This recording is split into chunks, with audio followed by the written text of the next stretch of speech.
Nous allons donc continuer la leçon sur les fractions. Nous sommes toujours dans le grand 1, multiplication de nombres en écriture fractionnaire.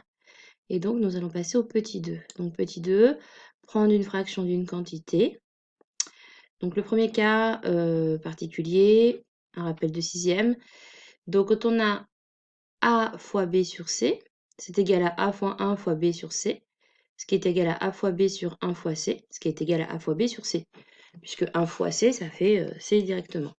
Donc ça, on l'avait déjà vu hein, quand on faisait des additions et soustractions de fractions, qu'un nombre entier, c'est ce nombre sur 1 en termes de fraction.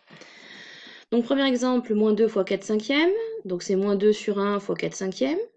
Donc moins 2 fois 4, nombre du haut ensemble, sur 1 fois 5, nombre du bas ensemble. Comme il n'y a pas de simplification possible, ça fait directement moins 8 cinquièmes. Deuxième cas, moins 8 sur 21 fois 7. Donc cette fois, le nombre entier est à droite, mais ce n'est pas gênant. On procède de même. Et donc, 7, c'est 7 sur 1. Du coup, on tombe sur moins 8 fois 7 sur 21 fois 1. On pourra calculer directement et après simplifier, mais il faut penser à décomposer dès qu'on peut. Or, là, nous remarquons que 21 et 7 sont dans la même table. Moins 8 fois 7, je laisse. Et 21, je transforme en 7 fois 3 fois 1, puisqu'il y a toujours le fois 1. Je vois que j'ai 7 au numérateur et au dénominateur. Je peux donc simplifier par 7. Il me reste moins 8 sur 3 fois 1, moins 8 sur 3. Et comme on a vu précédemment, le moins, on le met devant la fraction, donc moins 8 tiers.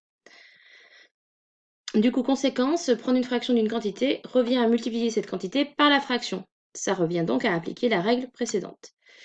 Exemple, on veut calculer 7 douzièmes de 18. Donc à chaque fois que vous avez un exercice avec 3 quarts, 2, 5 huitièmes, 2, même 20%, 2, 20% c'est 20 sur 100, on effectue ce type de calcul, c'est-à-dire qu'on passe à la multiplication.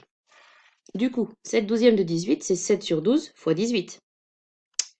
18, c'est 18 sur 1. Donc ça fait 7 fois 18 sur 12 fois 1. 12 et 18, c'est dans une même table. Donc on décompose. 7 fois 6 fois 3 à la place de 18. 6 fois 2 à la place de 12 fois 1. On simplifie par 6. Il nous reste 7 fois 3, 21. Sur 2 fois 1, 2. Deuxième exemple, H, 25 16e de 8. Donc on procède de même. 8, c'est 8 sur 1. Du coup, ça fait 25 fois 8 sur 7 fois 1. On voit que 8 et 16, c'est dans la même table. 25, on remplace par, même si ça ne sert à rien, 5 fois 5. J'aurais pu laisser 25 fois 8 sur 16, on remplace par 8 fois 2 fois 1. Du coup, nous pouvons simplifier par 8. Et effectivement, le 5 fois 5, on est obligé de recalculer. Donc je n'étais pas obligé de décomposer. Ça fait 25 sur 2 fois 1, 2. Et donc là, on a terminé pour cette partie de la leçon. On verra le grand 2 puis le grand 3 à une autre occasion.